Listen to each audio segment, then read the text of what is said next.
Uber Black'də işin ölmə səbəbi bizi, yoxsa müştərilər? Düzünü bilməzsəz mən sizə deyim. Vaxt keçdikcə insanların kredit skoru düzəlir. Adi orada işləyənlər, Uber'də işləyənlər, Lyft'də işləyənlər keçirlər bahalı maşınlara və Uber Black'də başlayırlar işləməyə. Amma Uber Black'də işləmək yalnız maşını dəyişmək deyil, özün də dəyişilməlisən. Sənin göstərdiyin qulluq başqa cür olmalıdır. İnsanlar niyə Uber Black zakaz edir? Çünki burada başqa vibe var. İnsan kostyumla, mən də görmürsünüz, çox vaxt kostyum giyinirəm, köynək giyinirəm, başqa giyinirəm ki, müştəriyə də həzz alsın, görsün ki, yəni ki, bunu biznes maşında gedir. Ona görə də artıq pul ödəyir. Amma bizim insanlar nə alır? Belə paltarda, adi paltarda çıxırlar işləməyə.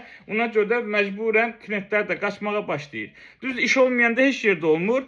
Yəni demək istəyirəm ki, şofer çoxluğundan deyil, bizim özümüzdən də asılıdır. Müştəri artıq görür ki, fərqi yoxdur, bu çox pul verir, yoxsa az pul verir, o vibe'ı yaşaya bilmir. Gəlir kimsə bir dənə xozu formasında bunu qəbul edir, aparır gedir, nə qapısını açır, nə salam verir, nə ingiliscə danışır, nə bir dənə xoş söz, nə bir dənə xoş gülüş.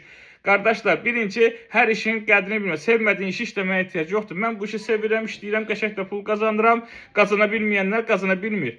Takip atmayı unutma. Bundan sonra güclü videolarım gələsidir. Uber Black haqda, Amerika haqda. Öpürəm, like, takip, kef elə.